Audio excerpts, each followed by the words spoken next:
সাবধানে থাকবো, কিন্তু কেন ঋদ্ধিমণি? কারণ আছে, কিন্তু তুমি একা নও, মিহিরকেও বলবে সাবধানে থাকতে। কি হয়েছে বলো তো? তোমার ভাই কাকাকে নিয়ে সভায় আলোচনা হবে, তার শাস্তি নিয়ে তর্ক বিতর্ক হবে। রাজিমা পরিবারের সদস্য হিসাবে সেখানে উপস্থিত থাকবেন। তিনি সকলকে বোঝাবেন এই বিদ্রোহের প্রভাব রাজ পরিবারের উপর কিভাবে পড়েছে। পারিবারিক অন্তর্দ্বন্দ্বে রাজ পরিবারের সদস্যরা কিভাবে বিপর্যস্ত হয়েছে। কিন্তু ঋদ্ধিমণি, এর সাথে আমাদের সাবধানে থাকার সম্পর্ক কি? সম্পর্ক আছে খনা।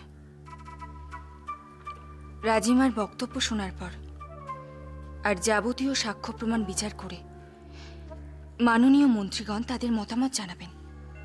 তারা বলবেন মহারাজের এই সিদ্ধান্ত ঠিক না ভুল। তোমার ভাই কাকাকে নজরবন্দি করে রাখা হবে, নাকি তার যাবজ্জীবন কারাদণ্ড হবে। কিন্তু সিদ্ধান্ত যাই হোক না কেন, অন্তঃপুরে কিন্তু তার প্রভাব পড়বেই। তোমার পিসি অত্যন্ত রেগে যাবেন, এবং তিনি যে নিষ্ক্রিয় হয়ে থাকবেন না সেটা আমরা সবাই খুব ভালোভাবে জানি। তিনি প্রতিশোধ নেবেনই। আর তোমার ভাই কাকার ব্যর্থতার পিছনে তোমার যেহেতু অন্যতম ভূমিকা আছে, তাই তার আক্রমণের প্রধান লক্ষ্য তুমিই হবে। মিহির যেহেতু তোমাকে সাহায্য করেছিল, তাই সেও রেহাই পাবে না। ঋদ্ধিমণি, তুমি চিন্তা করো না, আমি সাবধানে থাকবো আর মিহিরকেও বলে দেব। কিন্তু আমার মাকে নিয়ে খুব চিন্তা হচ্ছে ঋদ্ধিমণি। মা খুব সরল মনের, মাকে খুব সহজেই নিজের স্বার্থে ব্যবহার করা যায়, খুব সহজেই মায়ের ক্ষতি করা যায়। ঋদ্ধিমণি, ঋদ্ধিমণি, তুমি কথা দাও, তুমি মায়ের ওপর নজর রাখবে, মায়ের কোনো ক্ষতি হতে দেবে না। তুমি নিশ্চিন্তে থাকো খনা, আমি দিদিকে আগে থেকেই সাবধান করে দেব, আর আমি তাকে সব সময় আগলে রাখব। আর অন্তরপুরের দায়িত্ব তোমাকে নিতে হবে ঋদ্ধিমণি। সে কি, এত বড় দায়িত্ব আমি সামলাবো কি করে? নিশ্চয়ই পারবে ঋদ্ধিমণি। প্রয়োজন হলে তুমি রাজিমার সাহায্য নেবে, রাজিমা তোমাকে নিশ্চয়ই সাহায্য করবে। কিন্তু যা করার খুব সাবধানে করো ঋদ্ধিমণি, খুব বুদ্ধি নিয়ে চলো।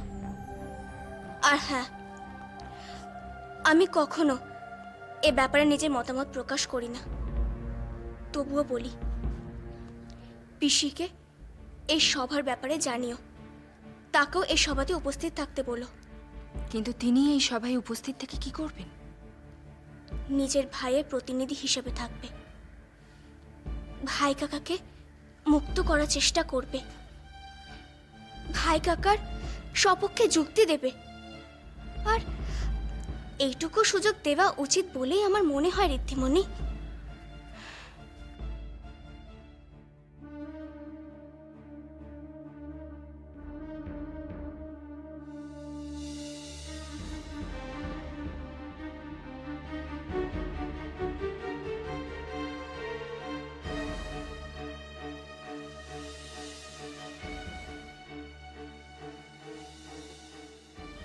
আমরা বোধহয় হেরেই গেলাম মাসুমা। একের পর এক সামনে সব দরজা বন্ধ হয়ে যাচ্ছে, আর তো কোনো আশাই নেই।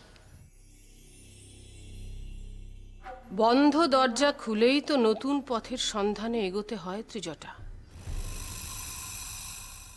পথ যত বন্ধুর হয়, সমস্যা যত জটিল হয়, ততই আমি বেশি আনন্দ পাই। আমি কিন্তু এতটুকু আনন্দ পাচ্ছি না মাসুমা। যদি জ্যোতিষবীরের এই অবস্থা না হতো, তাহলে হয়তো অন্য কিছু ভাবা যেত। জ্যোতিষবীর কিছু বুদ্ধি পরামর্শ অন্তত দিতে পারতেন, তার সাহায্যে আমি ভাইকে মুক্ত করে ওদের ধ্বংস করার পরিকল্পনায় মেতে উঠতাম। না ত্রিজটা, সৈন্য হানি হলেই সেনানায়কের ভেঙে পড়লে চলে না, বরং অবশিষ্ট যে সমস্ত সৈন্য রয়েছে তাদের নিয়ে তাকে নতুন উদ্যমে ঝাঁপিয়ে পড়তে হয়। আজ মহান আমাকে মুক্ত করা গেল না বলে ভবিষ্যতেও কোনোদিন যাবে না এমন তো কোনো কথা নেই। ত্রিজটা, যুদ্ধে সেই জয়লাভ করে যে ঠান্ডা মাথায় সঠিক সময়ে সঠিক চাল দিতে পারে। দিদি, একটা বিষয়ে আমি আপনাদের অবগত করতে এসেছি। আজ সভায় স্বামীর অপরাধ এবং তার শাস্তির সিদ্ধান্ত নিয়ে আলোচনা করা হবে। রাজিমা পরিবারের প্রতিনিধি হিসেবে সেখানে উপস্থিত থাকবেন। যদি আপনি চান তাহলে আপনিও সেখানে উপস্থিত থাকতে পারেন। আমি থেকে কি করব? আপনি স্বামীর প্রতিনিধিত্ব করবেন, সভায় সকলের সামনে তার দৃষ্টিভঙ্গি ব্যাখ্যা করবেন। স্বামী স্ত্রী হিসাবে তার দিদিকে জানানো আমার কর্তব্য বলে মনে হয়েছে। এবার দিদি কি করবেন বা করবেন না সেটা পুরোপুরি তার বিষয়। আমি আসি।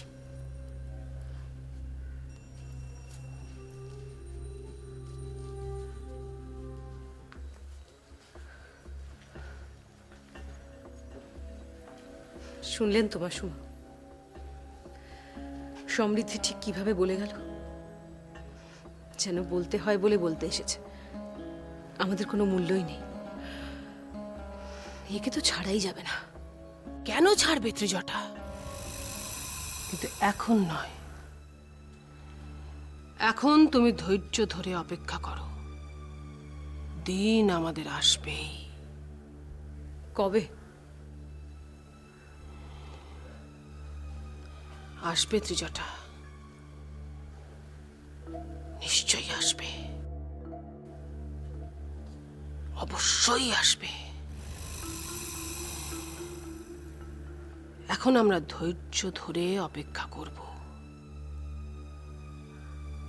আগে সভা হোক, সভায় কি সিদ্ধান্ত হয় সেটা আগে জানা যাক, তারপর আমরা স্থির করব ওদের চরম সর্বনাশ আমরা কবে করব, কবে।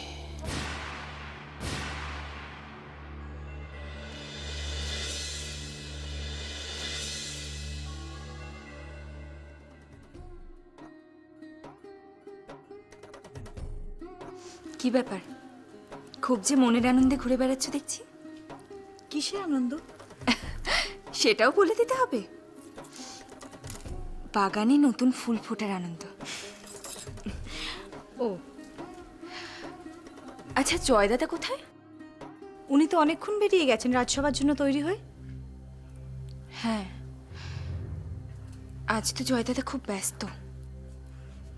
তার কাঁধে যে গুরুদায়িত্ব দেওয়া হয়েছে সেটা তো তাকে পালন করতেই হবে। দেখা যাক সবাই কি হয়। সমৃদ্ধি, হুম? তোমাকে একটা অনুরোধ করব। কি অনুরোধ? তুমি তুমি আমার সাথে একবার ভাই দাদার দেখা করিয়ে দেবে? তুমি স্বামীর সাথে দেখা করবে? হ্যাঁ সমৃদ্ধি, আমি ভাই দাদার কাছে জানতে চাইব যে আমার স্বামীর সঙ্গে ওনার কিসের এত শত্রুতা, কেন ওনারা একে অপরকে সহ্য করতে পারেন না, কেন এত ঘৃণা।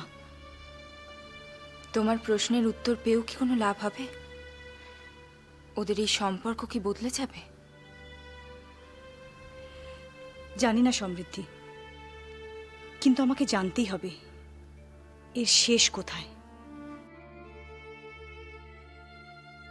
সমৃদ্ধি, দেখো, একমাত্র তোমারই তো অধিকার আছে নিয়মিত ভাই দাদার সঙ্গে দেখা করার। দয়া করে একটিবারের জন্য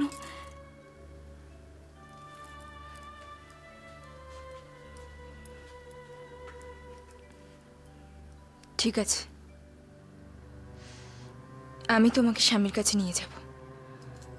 দেখো তোমার প্রশ্নের কোনো উত্তর পাও কিনা, আর যদি প্রশ্নের উত্তর পেয়েও যাও তাতে তোমার কোনো উপকার হয় কিনা।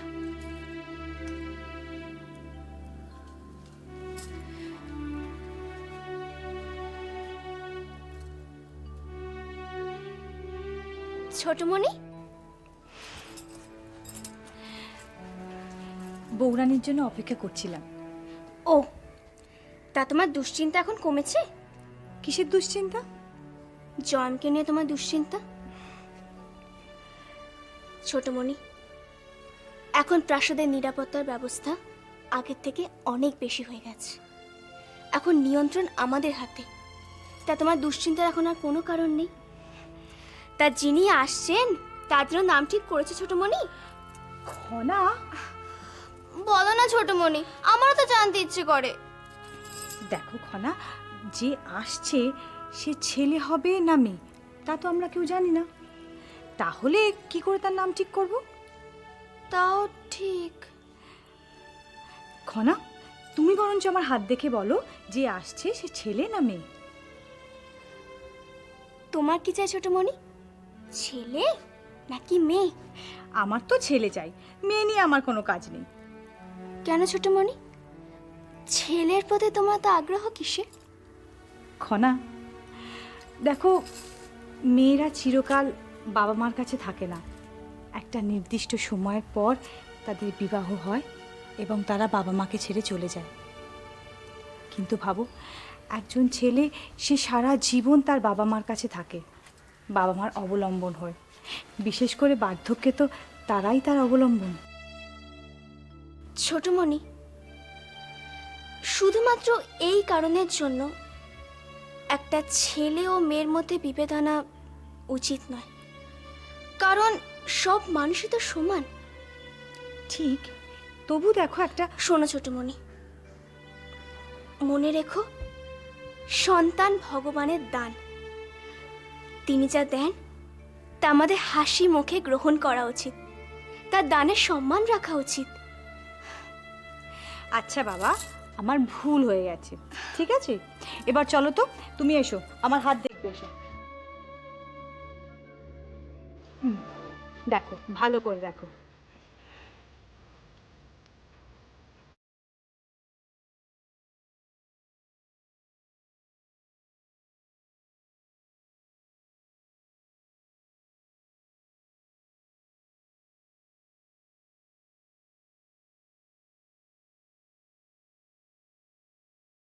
ছোটমণি, ছেলে। সত্যি?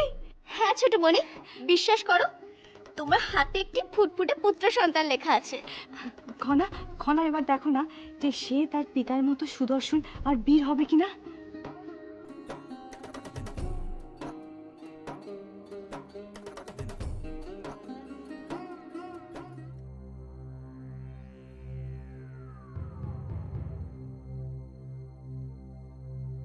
কি হলো খনা, চুপ করে আছো কেন?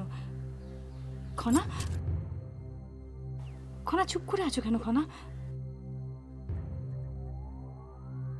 বলো না খনা, কি লেখা আছে? খনা, খনা, কি হয়েছে?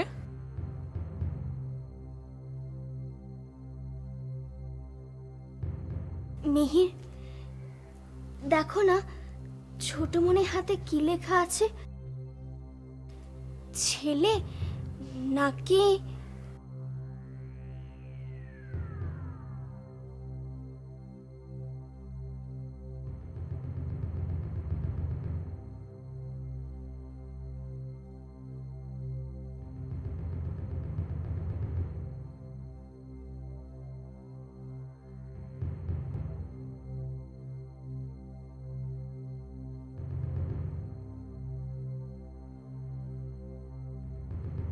মিহির, মিহির বলো না, খারাপ কিছু? মিহির, মিহির চুপ করে থেকো না, বলো না মিহির। না না, খারাপ কিছু দেখিনি। বিশ্বাস করুন, আপনার হাতে পুত্র সন্তানই লালিত হচ্ছে।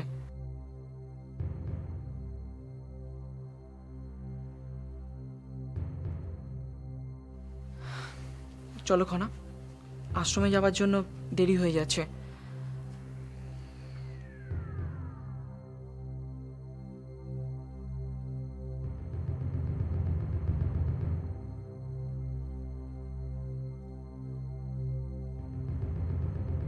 আমি শুধু নিশ্চিত হতে চেয়েছিলাম মিহির, তাই আমি তোমাকেও দেখতে বলেছিলাম।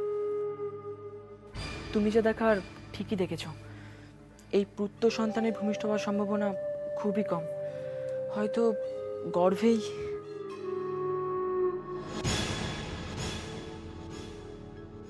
খনা খনা দেখো, সবই কপালের লিখন। এইভাবে কেঁদে কি করবে বলো তো?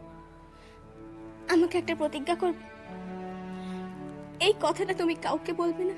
কিন্তু কথা দাও মিহির। আচ্ছা ঠিক আছে, কেউ জানতে পারবে না। আর একটা কথা, সমস্যা থাকলে তার সমাধানেরও পথ থাকে। আমাদের কোনো না কোনো উপায় খুঁজে বার করতেই হবে মিহির। এই সন্তান যে কোনো মূল্যে পৃথিবীর আলো দেখবেই দেখবে। তুমি আমার সাথে থাকবে তো? আমার সাহায্য করবে তো তুমি? এই প্রশ্ন এখনো করতে হয়? একটা কথা বলবো, তুমি আমাকে এইভাবে আশ্রমে নিয়ে যেতে এসেছো, তাতে আমি খুব খুশি হয়েছি মিহির। আমার খুব ভালো লেগেছে। যাক, তোমার ভালো লেগেছে শুনে আমারও মন ভালো হয়ে গেল।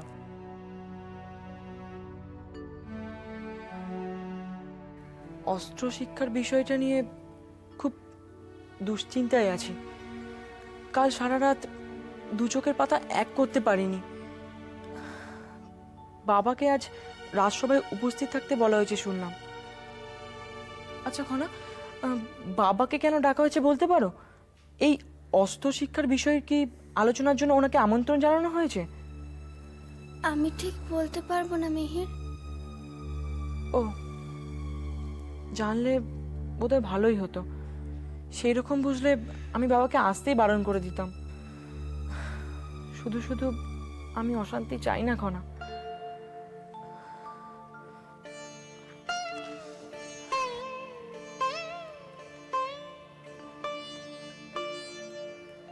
তুমি নিজের ভালো কেন বুঝতে পারো না আমি জানি না। আমি চাই তুমি নিজেকে রক্ষা করতে সমর্থ হও। যোদ্ধা হতে আমি বলিনি মিহির, আত্মরক্ষার কৌশল শিখলেই হলো। এতে তোমারই মঙ্গল হবে, বিশ্বাস করো।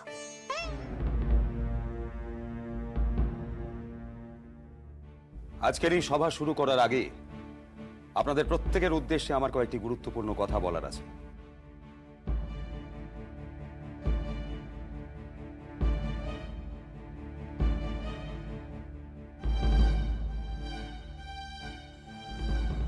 এতদিন ধরে সভাপতি হিসেবে আমি সমস্ত সভার সভাপতিত্ব করেছি।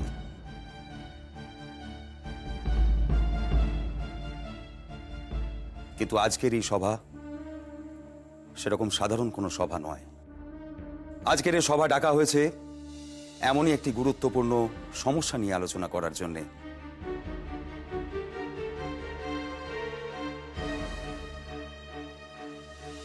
যা শুধুমাত্র সিংহলের নিরাপত্তা এবং রাজনৈতিক স্থিতিশীলতার উপরেই নির্ভর করে থাকবে না।